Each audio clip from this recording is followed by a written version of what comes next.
Okay, so to be completely honest with you, I found out about the Artemis II mission like 4 hours after it happened. And I didn't even sit to watch it or anything. I saw it on an Instagram reel that someone showed me. And that was it. That was my entire experience. Like 12 seconds of something that at some point in history actually stopped the world. And of course, I came across many more videos after that, more facts, more curiosities, and each time the excitement grew. But at the same time, I couldn't help feeling like I wanted to be more excited than I actually was. Is it because it's not the first time? Is it because of how I found out about it? Is it because we're not landing on the moon this time? Like, why is it that this feeling doesn't even compare to what I felt when I've seen it in movies, where I've actually felt my heart racing and where I want to know everything about the astronauts and everything about the universe? I just keep wondering, is this how it felt like in the 1960s?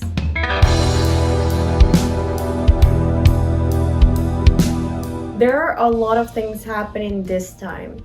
There's a lot of politics involved, but not enough to make it political. There's a lot of technology, even AI at this point, but nothing too different to make it a defining breakthrough. And most importantly, there's not just one video you need to watch. There's the viral video of how it looked from a plane, the viral video of the guy who saw it from his backyard, every content creator who made a video about it, every expert explaining every detail, everything you can see in the NASA app, which by the way, it's really cool. It's the viral thing of the week, it's everywhere, and we're excited. Yet, it seems so small, it doesn't feel like history. When Apollo 11 happened, information came from very unique places, like the one and only TV set at home, or the following day's newspaper, or the description from the radio broadcasters. You needed to watch it live because the experience was collective. And more than anything, you needed to be present, which is something we rarely experience nowadays. Back then, news like this made you look up to the sky, buy a telescope, think about space. Now we're looking down at our phones and thinking, yes, of course we're going to space. We've sent 9 crews to the moon already. Or there's the other side of people who say, like, why did it take 60 years to go back to the moon? Because they don't even know about the missions that followed Apollo 11. There's also the other people saying, I wouldn't want my taxes to go into space or exploring whatever. And there's also the people who believe in the conspiracy theories of we've never been there really. Whatever the case is for you, what's true for everyone is that it just doesn't seem to stay with us. It's like we get excited when we watch a reel or a video talking about the mission, but 5 minutes later we have already forgotten.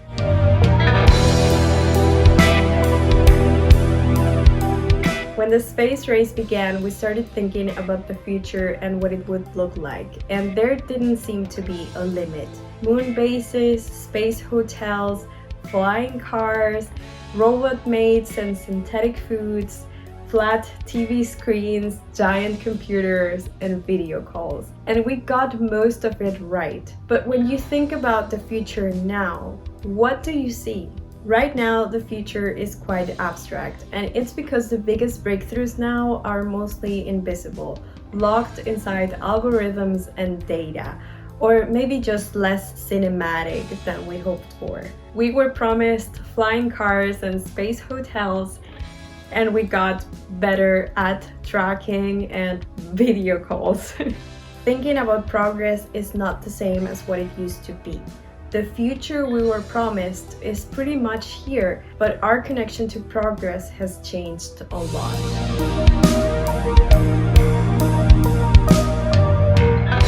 The space race was a movie on its own. It was almost 2 decades of an obsession with space. There were 2 sides with the same goal, and the entire world watched to see who would get there first. Different countries, governments, ideologies, they were all introducing new thoughts, new experiments, new solutions. We were even turning back to literature to see if the United States was going to be the first, as predicted by Jules Verne, who, by the way, also predicted that it was going to be from Florida. The whole world got a sense that everything was leading somewhere. We've been to the moon and back plenty of times now, and more recently, private companies like SpaceX have entered the picture, changing the tone from human achievement to tech update. It's no longer just a NASA mission. It feels more like a massive corporate collaboration where the giant leap is split between government goals and private industry contracts. It doesn't feel like a launch, it feels more like a software update. And it's new, it's cool, we're excited, and then we just move on.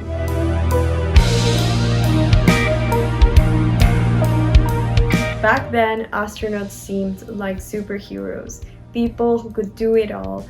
The engineering, the math, the science, the maintenance, the high-performance athlete training. And now we have superheroes as well who can also do social media, by the way.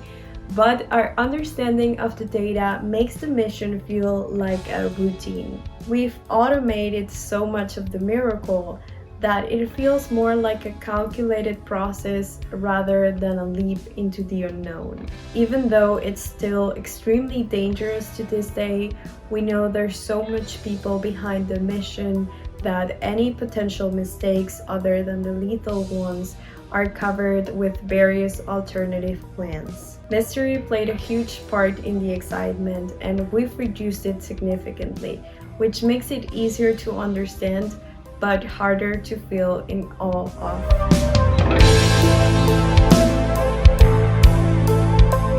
And I think part of it is how much is happening all the time. Back then, space didn't compete with anything. It was the thing everyone was talking about. Astronauts were celebrities, information on space was front news, and it was really exciting to think we were leaving the world behind. Today, if we need to escape the world, we can just immerse ourselves in our phones or in a video game, or there are just plenty of ways to go into a different universe within technology. Or we can just forget about our phones and just distance ourselves from absolutely everything. Either way, it's impossible to stand alone.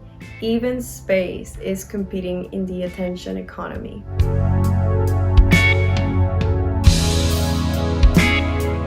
This is what truly breaks my heart. Without the drama, the race, the mystery, the excitement, we also lost the aesthetic, the ability to imagine a world where everything would change, where clothes had to be different, where design had to change, where life itself would transform into what could fit into a rocket ship. We were so excited that we incorporated the idea of futurism into everything.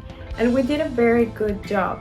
We kept pushing our imagination because we needed to be one step further from whatever was waiting for us up there. We thought about the future seriously, and we poured our expectations into it until we made it.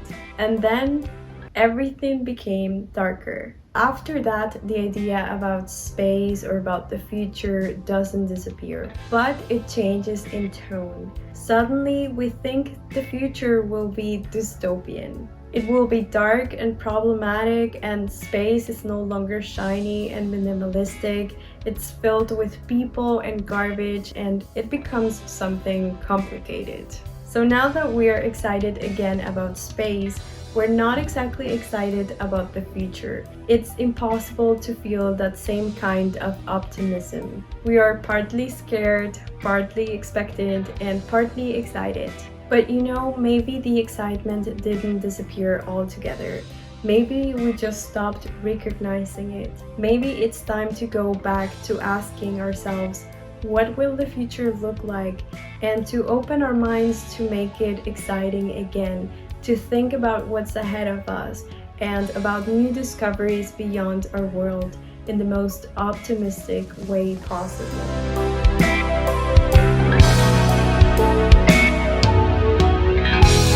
But they sure got some cuties incorrect.